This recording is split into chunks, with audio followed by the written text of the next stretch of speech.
حضرت عیسیٰ علیہ السلام نے اپنی جیب سے ایک درہم نکال کر شاگرد کو دیا اور فرمایا یہ 3 درہم ہو جائیں گے۔ قریب ہی آبادی ہے، تم وہاں سے 3 درہم کی روٹیاں لے آؤ۔ شاگرد چلا گیا اور راستے میں واپس آتے ہوئے سوچنے لگا، حضرت عیسیٰ علیہ السلام نے تو 1 درہم دیا تھا اور 2 درہم میرے تھے، جبکہ روٹیاں 3 ہیں۔ ان میں سے آدھی روٹیاں حضرت عیسیٰ علیہ السلام کھائیں گے اور آدھی روٹیاں مجھے ملیں گی، لہذا بہتر ہے کہ میں ایک روٹی پہلے ہی کھا لوں۔ چنانچہ اس نے راستے میں ہی ایک روٹی کھا لی اور باقی 2 روٹیاں لے کر حضرت عیسیٰ علیہ السلام کے پاس پہنچا۔ حضرت عیسیٰ علیہ السلام اور شاگرد نے جب کھانا کھا لیا تو حضرت عیسیٰ علیہ السلام نے شاگرد سے پوچھا کہ 3 درہم کی کتنی روٹیاں ملی تھی؟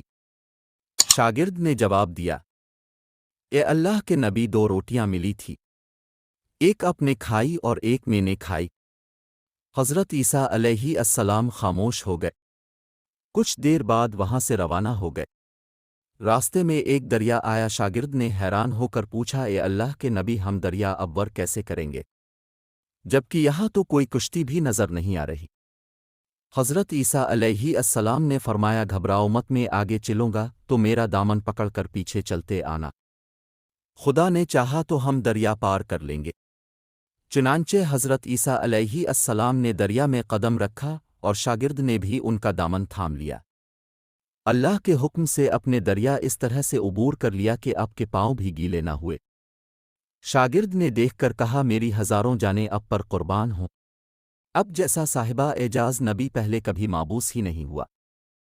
حضرت عیسیٰ علیہ السلام نے فرمایا، یہ معجزہ دیکھ کر تیرے ایمان میں کچھ اضافہ ہوا؟ شاگرد نے جواب دیا، جی ہاں، میرا دل نور سے بھر گیا ہے۔ پھر حضرت عیسیٰ علیہ السلام نے فرمایا، اگر تمہارا دل نورانی ہو چکا ہے تو بتاؤ روٹیاں کتنی تھی؟ شاگرد نے جواب دیا، اے اللہ کے نبی روٹیاں صرف 2 ہی تھیں۔ پھر حضرت عیسیٰ وہاں سے آگے چل دیے، راستے میں ہرنوں کا ایک گول گزر رہا تھا۔ حضرت عیسیٰ علیہ السلام نے ایک ہرن کو اشارہ کیا تو وہ آپ کے پاس چلا آیا، اپنے اسے ذبح کر کے اس کا گوشت کھایا اور شاگرد کو بھی کھلایا۔ جب دونوں گوشت کھا چکے تو حضرت عیسیٰ علیہ السلام نے اس کی کھال پر ٹھوکر مار کر کہا کہ اللہ کے حکم سے زندہ ہو جا۔ ہرن زندہ ہو گیا اور واپس دوسرے ہرنوں سے جا ملا۔ شاگرد یہ معجزہ دیکھ کر حیران ہو گیا اور کہنے لگا، اللہ کا شکر ہے کہ جس نے مجھے اب جیسا نبی اور استاد عطا فرمایا۔ عیسیٰ علیہ السلام پھر آگے کی جانب چل پڑے، ایک جگہ پر قیام کیا تو دیکھتے ہیں کہ ایک پہاڑی کے دامن میں سونے کی 3 اینٹیں پڑی ہیں۔ حضرت عیسیٰ علیہ السلام نے فرمایا، ایک اینٹ میری ہے اور ایک اینٹ تمہاری ہے اور تیسری اینٹ اس آدمی کی ہے جس نے تیسری روٹی کھائی تھی۔ یہ سن کر شاگرد شرمندگی سے بولا، تیسری روٹی میں نے کھائی تھی۔ حضرت عیسیٰ علیہ السلام نے اس لالچی شاگرد کو چھوڑ دیا اور جاتے ہوئے فرمایا، تینوں اینٹیں تم لے جاؤ، اور یہ کہہ کر عیسیٰ علیہ السلام وہاں سے روانہ ہو گئے۔ اب لالچی شاگرد اینٹوں کے پاس بیٹھ کر یہ سوچنے لگا، انہیں کیسے گھر لے جایا جائے۔ اسی دوران کچھ ڈاکوؤں کا وہاں سے گزر ہوا۔ انہوں نے جب دیکھا کہ ایک شخص کے پاس سونے کی 3 اینٹیں ہیں تو انہوں نے اسے قتل کر دیا اور آپس میں کہنے لگے کہ اینٹیں 3 ہیں اور ہم بھی 3 ہیں، لہذا ہر ایک شخص کے حصے میں ایک اینٹ آئے گی۔ اتفاق سے وہ تینوں ڈاکو بھی بھوکے تھے۔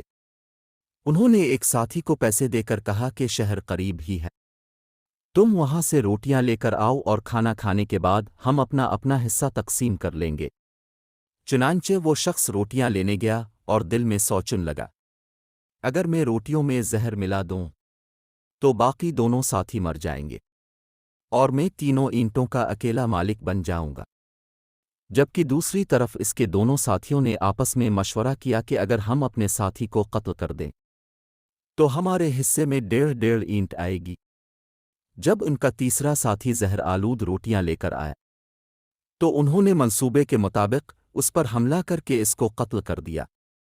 قتل کرنے کے بعد انہوں نے خوشی میں سوچا کہ اب کھانا کھا لیں، ہمیں کھانا بھی زیادہ مل گیا اور سونا بھی۔